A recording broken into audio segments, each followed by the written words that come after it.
Hello friends, welcome to DK lifestyle. நம்மளுடைய DK லைஃப் ஸ்டைலில் இப்போ என்ன பார்க்க போகிறோன்னா, சுவையான A2P ஹோட்டல் ஸ்டைல் புதினா சட்னி தாங்க பார்க்க போகிறோம். டேஸ்ட் வந்து செம்ம டேஸ்ட்டாக இருக்கும். அப்படியே ஹோட்டலில் எப்படி செய்வாங்களோ அதே மாதிரி நான் செஞ்சு காமிச்சிருக்கேன்.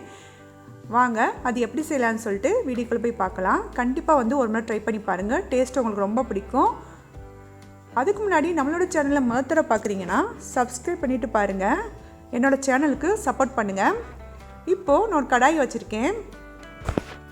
அதில் தேவையான அளவு வந்து நான் 2 டீஸ்பூன் அளவுக்கு வந்து எண்ணெய் ஊற்றிக்கிறேன். இதுக்கு நல்லெண்ணெய் யூஸ் பண்ணுங்கள், அப்போ தான் வந்து டேஸ்ட்டு சூப்பராக இருக்கும். அதுக்கப்புறம் நான் ஒரு 2 டீஸ்பூன் அளவுக்கு வந்து உளுந்த பருப்பு சேர்த்துக்கிறேன். உளுந்த பருப்பு அந்த எண்ணெயிலேயே நல்லா வந்து பொன்னிறமாக பொரியட்டும். நல்லா வந்து பொன்னிறமாக ஆகட்டும், ரொம்பவும் கறியிடக்கூடாது. அந்த உளுந்தோட ஸ்மெல் வந்தோடனே நம்ம வந்து அடுப்பை வந்து கம்மி பண்ணிடலாம். பாருங்கள், நல்லா பொரிஞ்சிடுச்சு. இப்போது நான் எடுத்து வச்சுக்கக்கூடிய 1 டீஸ்பூன் அளவுக்கு நான் கடலைப்பருப்பு சேர்த்துக்கிறேன். ரெண்டுமே சேர்ந்து நல்லா வந்து பொன்னிறமாக பொரியட்டும். அடுப்பு வந்து லோ ஃப்ளேமில் இருக்கட்டும், இல்லாட்டி அடி பிடிச்சிரும்.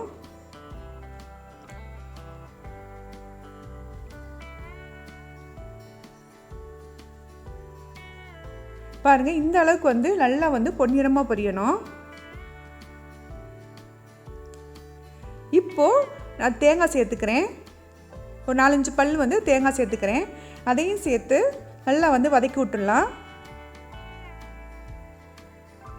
நம்ம தேங்காய் சேர்த்து செய்யும்போது சட்னியோட டேஸ்ட் வந்து சூப்பராக இருக்கும். பாருங்கள், தேங்காயும் நல்லா அந்த எண்ணெயில் நல்லா வந்து பொரிஞ்சு வந்துடுச்சு. எந்த அளவுக்கு நம்ம வந்து பொன்னிறமாக வறுக்கிறோமோ அந்த அளவுக்கு வந்து டேஸ்ட்டும் சூப்பராக இருக்கும். அதுக்கப்புறம் காரத்துக்காக நான் 4 பச்சை மிளகா சேர்த்துக்கிறேன். எனக்கு வந்து 4 பச்சை மிளகா வந்து கரெக்டான அளவாக இருந்துச்சு. உங்களுக்கு காரத்துக்கு தகுந்த மாதிரி நீங்கள் சேர்த்துக்கங்க. அதையும் சேர்த்து நல்லா வந்து மிக்ஸ் பண்ணி விட்டுடலாம். அதுக்கப்புறம் புளிப்புக்காக நான் புளி வந்து சின்ன நெல்லிக்காய் சைஸ் வந்து உருட்டி வச்சுருக்கேன். அதையும் போட்டு நல்லா வந்து வதக்கி எடுத்துக்கலாம்.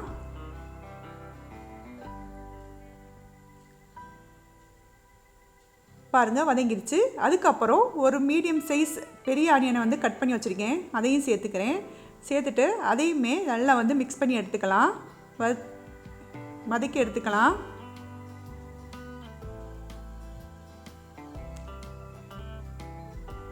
இப்போது 2 பல் பூண்டு, ஒரு துண்டு இஞ்சியும் சேர்த்துக்கிறேன். சேர்த்துட்டு அதையுமே சேர்த்து நல்லா வந்து நம்ம மிக்ஸ் பண்ணிக்கலாம். இப்போது ஒரு கைப்பிடி அளவுக்கு வந்து கருவேப்பிலை சேர்த்துருக்கேன். அதையும் சேர்த்து நல்லா வதக்கி எடுத்துக்கலாம். கருவேப்பிலை வந்து நல்லா வதங்கட்டும்.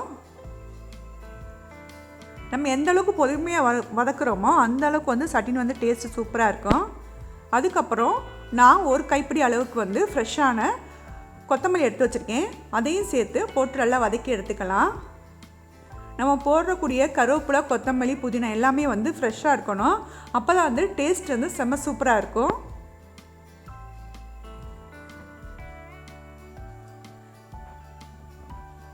கொத்தமல்லி ஓரளவுக்கு நல்லா வதங்கிறதுக்கு அப்புறம் நம்ம எடுத்து வச்சுக்கக்கூடிய புதினாவையும் சேர்த்துடலாம். புதினா சேர்த்துட்டு ரொம்ப நேரம் வதக்கக்கூடாது. நான் ஒரு கட்டு புதினா சேர்த்துட்டேன். பாருங்கள், அந்த புதினா வந்து ரொம்ப நேரம் வந்து வதக்கக்கூடாது. லைட்டாக மட்டும் வதக்குனா போதும். பாருங்கள், புதினா வந்து வதங்கிட்டு இருக்குது. நம்ம போடக்கூடிய கருவேப்பிலை, கொத்தமல்லி, புதினா எல்லாமே வந்து ஃப்ரெஷ்ஷாக இருக்கணும். அப்போ தான் வந்து டேஸ்ட் வந்து செம்ம சூப்பராக இருக்கும். இப்போ பாருங்கள், நான் அடுப்பை வந்து ஆஃப் பண்ணிவிட்டேன். இது நல்லா ஆறட்டும். ஆனதுக்கப்புறம் வந்து வேறொரு மிக்ஸி ஜாரில் வந்து போட்டுடலாம். புதினா வந்து அதிகமாக வதங்குச்சுன்னா கலர் வந்து சேஞ்ச் ஆயிரும். இந்த மாதிரி வந்து பாதி மட்டும் வதக்கி எடுத்தோம்னா கலர் வந்து பச்சை கலரில் அப்படியே இருக்கும்.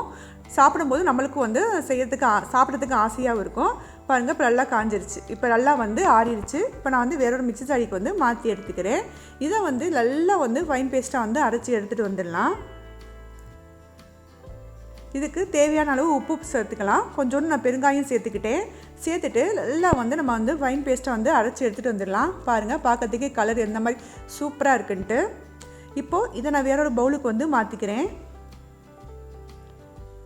இந்த இடத்துல நீங்கள் வந்து உப்பு வந்து செக் பண்ணிக்கோங்க. உப்பு பத்தாட்டி போட்டுக்கலாம்.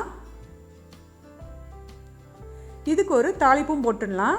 நான் அதே கடாயில் 1 டீஸ்பூன் அளவுக்கு வந்து எண்ணெய் ஊற்றிக்கிட்டேன். அதில் கடுகு, உளுந்தப்பருப்பு, கருவேப்பிலை போட்டு ஒரு தாளிப்பு போட்டுடலாம். கடுகு வந்து நல்லா பொரியட்டும். கருவேப்பிலையும் சேர்த்துடலாம். சேர்த்துட்டு நான் எடுத்து வச்சுக்கக்கூடிய பவுலுக்கு வந்து நான் மாற்றிக்கிறேன். பாருங்கள், சட்னிக்கு ஒரு தாளிப்பும் போட்டாச்சு. பார்க்கறதுக்கு எவ்வளோ கலர்ஃபுல்லாக இருக்குன்ட்டு. நம்ம வந்து புதினா வந்து லைட்டாக வதக்குறதுனால எப்போ சாப்பிட்டாலுமே கலர் வந்து பச்சை கலரில் தான் இருக்கும். கலர் வந்து சேஞ்ச் ஆகாது. அந்த அளவுக்கு வந்து டேஸ்ட்டும் செம்ம சூப்பராக இருக்கும். இதே மாதிரி இதே அளவோட உங்கள் வீட்டில் கண்டிப்பாக ட்ரை பண்ணி பாருங்கள். உங்கள் வீட்டில் உள்ள எல்லாத்துக்குமே பிடிக்கும். ஒரே மாதிரி சட்னி வைக்காமல் இந்த மாதிரி சட்னி வச்சு சாப்பிடும்போது டேஸ்ட்டும் நல்லாயிருக்கும். ஒரு இட்லி சாப்பிட்ற குழந்தைங்க 10 இட்லி சாப்பிடுவாங்க. கண்டிப்பாக வந்து உங்கள் வீட்டில் ட்ரை பண்ணி பாருங்கள். உங்கள் வீட்டில் உள்ள எல்லாத்துக்குமே ரொம்ப பிடிக்கும். ஓகே ஃப்ரெண்ட்ஸ், இந்த வீடியோ பிடிச்சிருந்துச்சுன்னா சப்ஸ்கிரைப் பண்ணிடுங்க. தேங்க்ஸ் ஃபார் வாட்சிங்.